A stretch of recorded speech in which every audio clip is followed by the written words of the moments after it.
अस्सलाम वालेकुम दोस्तों, उम्मीद करता हूँ सब ठीक ठाक होंगे। मैं हूँ अब्दुल हकीम और आप देख रहे हैं मेरा सिंधी झनकार म्यूज़िक चैनल।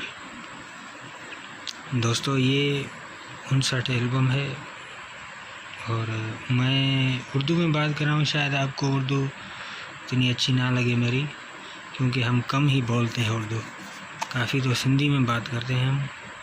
तो सिंधी में भी आपको मैं बता रहा हूँ। दोस्तों हाणे हे दोस्ती आहे एक कचड़ो धागो।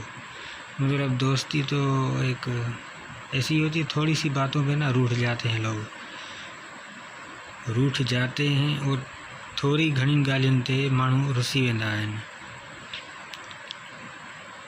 मतलब अहिड़ो एल्बम आहे, ही सुठो आहे एल्बम। ये खोले ॾेखारींदा। ही थर प्रोडक्शन वालों की कैसेट है। ये थर प्रोडक्शन वालों की कैसेट है और ये कैसेट जो है ना, ये तीसरी मर्तबा रिकॉर्डिंग की हुई है, तीसरी मर्तबा। तो मैंने आपको पहली वीडियो में दिखाई ना, तो वो कैसेट थी वाइट वाली और ये थोड़ी ना हल्की ब्राउन है। तो इसमें ना तीसरी मर्तबा रिकॉर्डिंग की हुई है। पहले की कैसेट होती है ब्लैक वाली, वो बहुत अच्छी होती है। वो तो मैंने पहली वीडियो में भी आपको बताया कि ये भी वैसा ही है काम। लेकिन वो 2 मरतबा, ये 3 मरतबा। ये ना दुकान वालों को ना खर्चा बचाना होता है ना, तो फिर ऐसी डुप्लीकेट कैसेट लगा के उसमें रिकॉर्डिंग करके भेज देते हैं, क्योंकि इसमें ना इतना मज़ा नहीं होगा। फिर भी रिकॉर्डिंग करूँगा तो सब कुछ पता चल ही जाएगा कि ये कितनी अच्छी चलती है। फिर भी सही है, ये रिकॉर्डिंग मैंने पहले भी की हुई है कैसेटें, उनमें भी बहुत अच्छी चलती हैं। इतनी ज़्यादा अच्छी नहीं, फिर भी सुनने वालों को ना सही सुनने आएगी। और ये ज़ूम हो रही। हाणे पहिरियों कलाम आहे, यारी पंहिंजी खुटण जहिड़ी कोन हुई,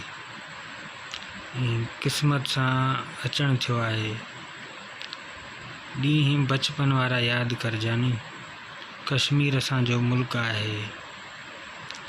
ऐं हिन में ॿियो कलाम आहे साईं मीर मोहम्मद शाह लियाकत दर्स जो कलाम आहे। अॼु तो लाइ ख़ुशी जी का ॻाल्हि आहे, ऐं हिकु सुहिणो अॼु ॾिठो मूं, दोस्ती आहे हिकु कचड़ो धागो। ऐं हिन में हिकु वॾी ॻाल्हि इहा आहे त हिन में मोती ओड जी शाइरी कोन आहे। जो मोती ओड हिन जो तमामु बहितरीनु शाइर आहे, ऐं मोती ओड जी शाइरी तमामु सुठी हूंदी आहे। ॿिया बि सुठा आहिनि शाइर, इंशाअल्लाह। ही बि तव्हां मूंखे कमेंट्स करे ज़रूरु ॿुधाईंदा त ही बि तमामु जल्द एल्बम रिकॉर्डिंग कयां ऐं तव्हां ते पुॼायां। सुठो आहे या ॿुधल आहे तव्हांजो त कमेंट्स करे ॿुधाईंदा पोइ बि।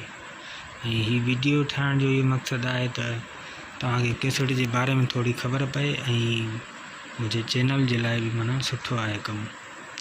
आहे त हथरादू जेको कमु आहे न, उहो सही आहे। गाननि वारे सिस्टम ते रिव्यूज़ कंटेंट घणो थो अचे।